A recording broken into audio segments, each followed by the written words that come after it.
जैसा कि आप देख रहे हैं कि हम आपको अभी डिफरेंशिएशन पढ़ा रहे हैं और डिफरेंशिएशन में हम कई सेशन कर चुके हैं और उस सेशन के माध्यम से अभी हम कंपोजिशन फंक्शन पढ़ रहे थे और कंपोजिशन फंक्शन के साथ साथ 12th का वो सारा बेसिक क्वेश्चन हम देखे हैं जो आपको आगे आने वाले चैप्टर में आपको सहायता करेगा। उस क्वेश्चन को भी हम देख चुके हैं जो 11 का कुछ बेसिक क्वेश्चन था जिसे पढ़कर आप 12th के डिफरेंशिएशन को आप आसान बना सकते हैं। तो आज का क्लास हम उससे आगे ले चल रहे हैं। आप कंपोजिशन फंक्शन के बाद जो मेरा फंक्शन था उस फंक्शन के बारे में हम आपको बताएंगे। तो आज का जो मेरा टॉपिक होगा वो डिफरेंशिएशन का इम्प्लिसिट फंक्शन होगा। और डिफरेंशिएशन क्या होगा? इम्प्लिसिट फंक्शन होगा। यह फंक्शन आपको तभी समझ में आएगा जब आप पीछे वाला जो भी सेशन मेरा हुआ है वो सेशन आप देखिएगा। अगर आप वो सेशन नहीं देखे हुए हैं तो आप इस वीडियो के डिस्क्रिप्शन बॉक्स में जाकर वह वीडियो के लिंक के सहायता से आप पूरा वीडियो पहले देख लीजिए, तब आप इस सेशन को देखिएगा तो और मजा आएगा और समझने में आपको आसान होगा। एक बात और, अगर जे आप मेरे चैनल को अभी तक सब्सक्राइब नहीं किए हुए हैं तो आप सब्सक्राइब कर दीजिए ताकि जो भी नोटिफिकेशन हो आपके मोबाइल पर जाए। और अगर यह सेशन अच्छा लगे तो आप अपने दोस्तों में शेयर कीजिए और लाइक कीजिए। और अगर जे आपको यह सेशन अगर जे अच्छा नहीं लगता है तो आप इसको डिसलाइक कर दीजिए, क्योंकि आपका यह फर्ज बनता है कि हम आपके लिए अगर जे इतना मेहनत कर रहे हैं तो आप भी बस थोड़ा सा कंप्रोमाइज कीजिए। आप अभी तक भी अगर जे चैनल को सब्सक्राइब नहीं किए हुए हैं तो आप मेरे चैनल को सब्सक्राइब कीजिए, क्योंकि हम अगर प्यार बांट रहे हैं तो आपको भी प्यार देना पड़ेगा। अगर आप प्यार नहीं दीजिएगा तो हम ज्यादा दिन तक इसमें नहीं बन पाएंगे। इसीलिए आप लोगों से रिक्वेस्ट है कि आप भी मेरा सहयोग करें और आप जितना हो सके इस वीडियो को दूसरे दोस्तों तक पहुंचाइए ताकि हमको कुछ उत्साह मिले, ताकि हमको कुछ हौसला मिले, ताकि हम इसी प्रकार हर एक वीडियो बनाते रहें। चलिए आइए हम लोग चैप्टर स्टार्ट करते हैं। देखिए, आज का जो मेरा फंक्शन होगा उसका नाम है इम्प्लिसिट फंक्शन। क्या नाम है? Implicit function. इम्प्लिसिट फंक्शन के बारे में समझने से पहले आइए हम कुछ बता देते हैं। और देखिए, डिफरेंशिएशन में आपको 2-3 फंक्शन के बारे में हम आपको बताए थे। क्या फंक्शन बताए थे? सबसे पहला कंपोजिशन फंक्शन था। सबसे पहला आपको क्या था? Composition function. Composition function. दूसरा क्या था? Explicit function. क्या था? Explicit function.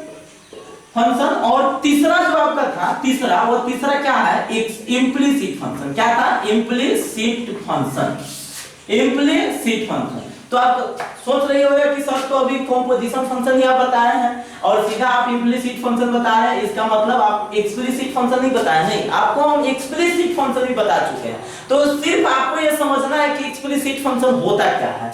एक्सप्लिसिट फंक्शन के बारे में हम सिर्फ बताएंगे, उसका डिफरेंशिएशन भी कुछ बताएंगे और तब जाके हम लोग चलेंगे इम्प्लिसिट पर। तो आइए सबसे पहले हम एक्सप्लिसिट का ही कुछ चर्चा करते हैं। चलिए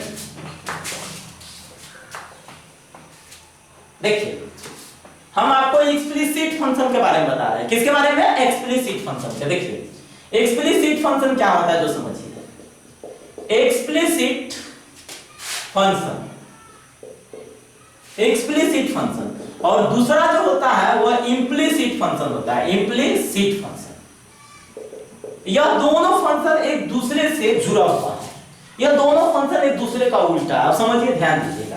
हम अभी बता रहे थे कि जो भी मेरा फंक्शन होता है वो x और y के टर्म होता है। जैसे हम लोग लिख देते हैं y = x² + 4x + 5, तो यह क्या हो जाता है? फंक्शन हो जाता है। तो यहाँ पे हम बोलते हैं fx = y = x² + 4x + 5, या इसको ऐसे भी बोल सकते हैं y = fx = x² + 4x + 5। तो इसका मतलब होता है कि y का जो वैल्यू है वो किसके टर्म में है? x के टर्म में। तो y का वैल्यू अगर x के टर्म में होगा या x का वैल्यू, जैसे मान लेते हैं x आपका कोई फंक्शन होगा fy और इसका वैल्यू होगा y² + 4y - 7। अगर इस टाइप का अगर फंक्शन होगा, इस फंक्शन को हम लोग क्या बोलेंगे? Explicit function. अगर कभी कभार क्या होता है, यह दोनों वेरिएबल मिक्स करके दिया रहता है। जैसे x² + y² में दे देगा 1, x² + y² में 1 दे देगा। तो इस टाइप के जो फंक्शन होता है, इस फंक्शन को हम लोग क्या बोलते हैं? Implicit function. क्या बोलते हैं? Implicit function. तो सीधा सिंपल में हम बात करें, सीधी भाषा में हम आपको बात करें कि अगर जो कोई आपसे पूछे एक्सप्लिसिट फंक्शन तो आप डायरेक्ट बोल दीजिए वैसा फंक्शन जिसमें y का वैल्यू या तो x के टर्म में या x का वैल्यू y के टर्म में, y का फंक्शन या तो x के टर्म में या x का वैल्यू y के टर्म में दिया रहता है तो उसे हम लोग क्या कहते हैं एक्सप्लिसिट फंक्शन। उसे हम लोग क्या कहते हैं एक्सप्लिसिट फंक्शन। इम्प्लिसिट के बारे में चर्चा हम लोग करते हैं तो देखिए इम्प्लिसिट के बारे में समझिए। वैसा फंक्शन जिसमें x का वैल्यू ना तो y के रूप में और न ही y का वैल्यू x के रूप में अगर दिया रहता है तो उसे हम लोग क्या कहते हैं इम्प्लिसिट फंक्शन। क्या बोलते हैं इम्प्लिसिट फंक्शन।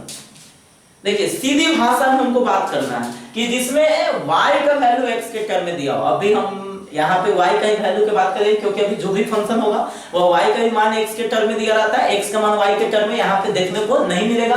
तो अब सीधी बात कीजिए कि वैसा फंक्शन जिसमें y का वैल्यू x के टर्म में दिया रहता है उसे हम लोग कहते हैं एक्सप्लिसिट फंक्शन। जिसमें y का वैल्यू x के टर्म में नहीं दिया रहता है उसे हम लोग क्या कहते हैं इम्प्लिसिट फंक्शन। तो आइए हम सबसे पहले एक्सप्लिसिट का बात करते हैं। देखिए समझिए, कोई अगर आपसे पूछेगा एक्सप्लिसिट फंक्शन तो इसको हम लोग हिंदी में बोलते हैं अस्पष्ट फलन। क्या बोलते हैं अस्पष्ट फलन। आपसे कोई पूछेगा अस्पष्ट फलन के बारे में तो सीधा बोल दीजिएगा a function in which the value of y is given in terms of x is called explicit function। is called explicit function। is called करते explicit function। देखिए एज फॉर हिंदी में लिख दे वैसा फलन जिसमें y का मान x के पद में दिया हो तो उसे एक्सप्लिसिट फंक्शन कहते हैं। एक्सप्लिसिट फंक्शन कहते हैं। चलिए आइए समझते हैं। देखिए क्या कह रहा है समझिएगा। ए फंक्शन मतलब वैसा फंक्शन इन विच मतलब जिसमें द वैल्यू ऑफ y मतलब y का मान इज गिवन मतलब y का मान दिया हो इन टर्म्स ऑफ x मतलब किसके टर्म में x के टर्म में दिया हो इज कॉल्ड एक्सप्लिसिट फंक्शन। तो उसे हम लोग क्या कहते हैं एक्सप्लिसिट फंक्शन कहते हैं। अर्थात हम लोग यहाँ पे लिखे वैसा फलन, क्या बोलेंगे वैसा फलन जिसमें y का मान x के पद में दिया हो तो उसे हम लोग कभी कहते हैं एक्सप्लिसिट फंक्शन कहते हैं। उसे कभी कहते हैं एक्सप्लिसिट फंक्शन कहते हैं। अब समझिएगा as for example y equal to आपके पास दिया रहेगा x square plus 4x plus 5। y equal to क्या दिया रहेगा x square plus 4x plus 5। यहां पर समझिएगा, ध्यान दीजिएगा सभी आदमी। अगला एग्जांपल y इक्वल टू आपके पास दिया रहेगा sin x स्क्वायर। तीसरा y इक्वल टू आपके पास दिया रहेगा क्या sin x क्यूब प्लस में cos x के पावर 7। अगला क्वेश्चन आपके पास दिया रहेगा y equal to x plus log x plus में tan x। तो समझिए यहां पे अगला भी क्वेश्चन ले सकते हैं y इक्वल टू जैसे मान लेते हैं आपके पास क्या दिया रहेगा sin log x। तो हम क्या बताए थे जो भी आपको कंपोजिशन फंक्शन में जो पढ़े हुए थे वही सारा का सारा फंक्शन है, सिर्फ डिफिनीशन हमको बताना था। जो भी कंपोजिशन फंक्शन में हम पढ़े थे वही सारा का सारा फंक्शन है। आप इसका भी डिफरेंशिएशन कर सकते हैं, इसका भी कर सकते हैं, इसका भी कर सकते हैं, इसका भी कर सकते हैं, इसका भी कर सकते हैं। सारा का सारा डिफरेंशिएशन आप पिछले वाला वीडियो के माध्यम से क्या कर सकते हैं निकाल सकते हैं। तो हमको इसका डिफरेंशिएशन पढ़ने का कोई जरूरत ही नहीं है। हम इसका डिफरेंशिएशन ऑलरेडी क्या कर लिए हैं पढ़ चुके हैं, सिर्फ डिफिनीशन हमको समझता था। तो डिफिनीशन को याद रखिएगा वैसा फंक्शन जिसमें y का मान x के टर्म में दिया हो, वैसा फंक्शन जिसमें y का मान x के टर्म में दिया हो तो उसे हम लोग क्या कहते हैं एक्सप्लिसिट फंक्शन। तो एक्सप्लिसिट फंक्शन का कहानी यह है पे स्टॉप होता है और आज फिर हम आपको स्टार्ट कर रहे हैं क्या इम्प्लिसिट फंक्शन। तो हम आपको क्या बता रहे थे इम्प्लिसिट फंक्शन जो होता है जो जस्ट इसका क्या होता है उल्टा होता है, जस्ट इसका अपोजिट होता है।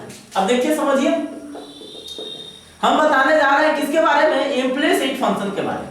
इम्प्लिसिट फंक्शन इसको हम लोग हिंदी में बोलते हैं अस्पष्ट। देखिए इसका नाम है अस्पष्ट मतलब ये अस्पष्ट होगा तो ये अस्पष्ट होगा, कहने का मतलब क्लियर होगा तो ये क्लियर नहीं होगा।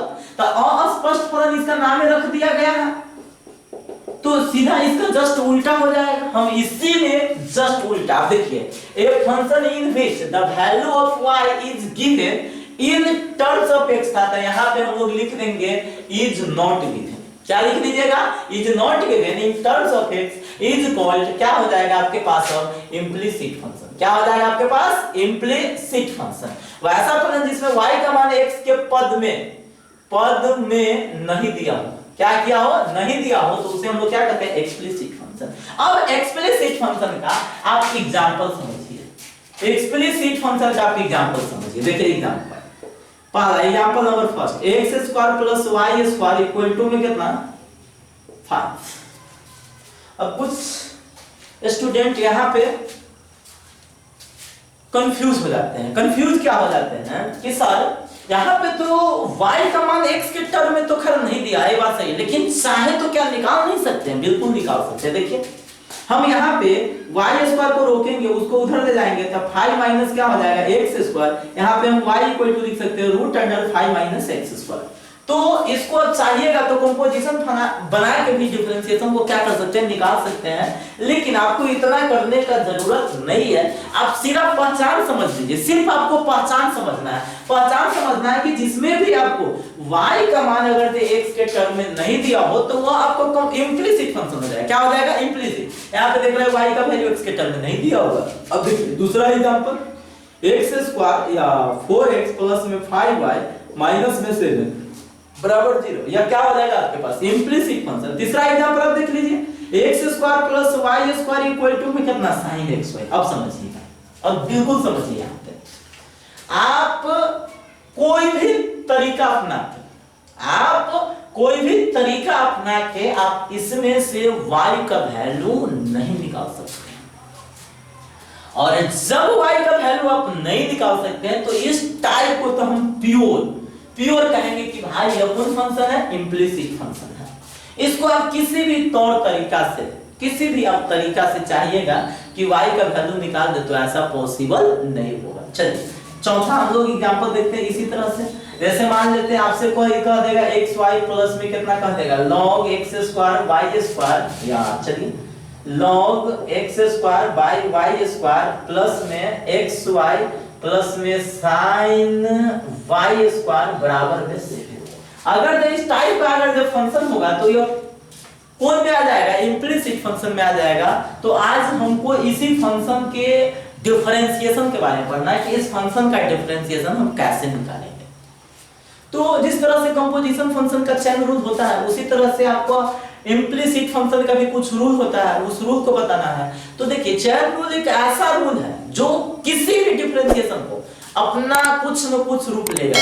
चेन रूल आपको कोई भी फंक्शन हम लोग पढ़ रहेंगे तो उसमें यूज होगा, लेकिन यहाँ पे कंपोजिशन फंक्शन का कुछ आपका स्पेशल रूल होता है। Composition function sorry implicit function का कुछ रूल है, उस रूल के अनुसार हम आपको डिफरेंशिएशन करके सिखाते हैं और आपको 2 से 4 एग्जांपल बताएंगे। उसके सहायता से आप एनसीईआरटी का जो एक्सरसाइज है 5.3 वो आप बना।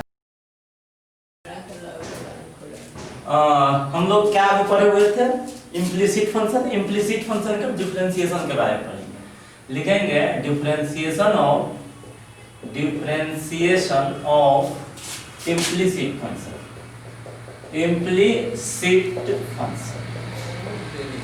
Differentiation of implicit function. ठीक है, तो सबसे पहला चीज हम लोग रूल बताया था कि जो मेरा इक्वेशन जो दिया रहेगा उस इक्वेशन को आप दोनों साइड में क्या कर दीजिए, डिफरेंशिएट कर दीजिए। जो भी आपका इक्वेशन दिया रहेगा ना उस इक्वेशन को दोनों साइड में आप क्या कर दीजिएगा, डिफरेंशिएट कर दीजिए। तो रूल नंबर फर्स्ट हो जाएगा है ना, differentiate with respect to x of given equation. मतलब दिए गए इक्वेशन को हम लोग क्या करेंगे, डिफरेंशिएट कर देंगे। ऐसे भी नहीं होता है तो इसको लिख दीजिए both side differentiate with respect to x of given equation. मतलब दिए गए समीकरण को हम लोग x के रेस्पेक्ट में दोनों साइड में क्या कर देंगे, डिफरेंशिएट कर देंगे। दूसरा लिखेंगे rule number first. Rule number second, take all the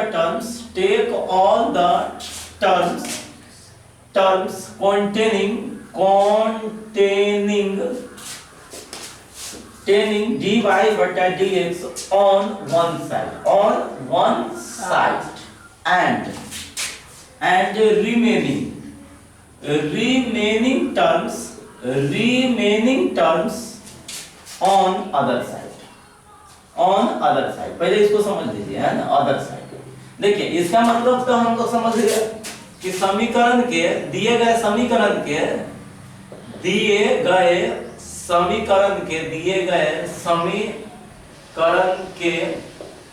दोनों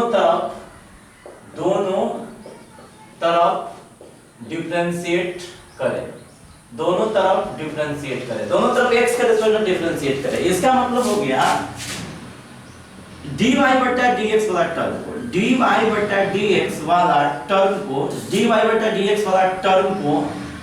टर्म को एक तरफ तथा बाकी टर्म को दूसरे तरफ लेंगे या दूसरे तरफ ले। चलिए अब समझिए तीसरा हम लोग रूल जानते हैं क्या, फाइंड द कॉमन या टेक द कॉमन लिख दीजिए, टेक द कॉमन dy बटा dx and find the value of dy बटा dx। अर्थात कहने का मतलब होता है कि dy बटा dx को कॉमन लेकर dy बटा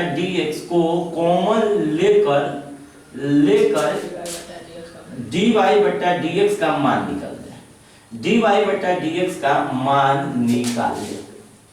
देखिए समझ लीजिए, थोड़ा सा पहले समझ लेते हैं, इसके बाद हम लोग आगे बढ़ेंगे। देखिए सबसे पहला बात हम लोग क्या बोले हैं, जो समझिएगा, सबसे पहला बात हम लोग बोले हैं कि सबसे पहला जो मतलब जो डिफरेंस, अभी तो हम लोग पढ़े हुए थे इम्प्लिसिट फंक्शन, क्या पढ़े हुए थे, इम्प्लिसिट फंक्शन। तो इम्प्लिसिट फंक्शन के बारे में तो हम बता दिए थे ना कि भाई इसमें क्या होता है, x और y दोनों क्या किया रहता है, मिक्स करके दिया रहता है। क्या x और y दोनों क्या करके दिया रहेगा, मिक्स करके दिया रहेगा। तो मिक्स करके दिया रहेगा तो भाई इसका डिफरेंशिएशन कैसे करते हैं, जैसे हम लोग इससे पहले पढ़े हुए थे कंपोजिशन फंक्शन के बारे में। किसके बारे में, कंपोजिशन फंक्शन के बारे में। तो कंपोजिशन फंक्शन के ही जैसे हम लोग इम्प्लिसिट फंक्शन का भी करते हैं, लेकिन फिर भी इसका कुछ रूल है, उस रूल को थोड़ा सा हम लिख दिए। देखिए सबसे पहला हम लोग क्या लिखे, बोथ साइड डिफरेंशिएट विथ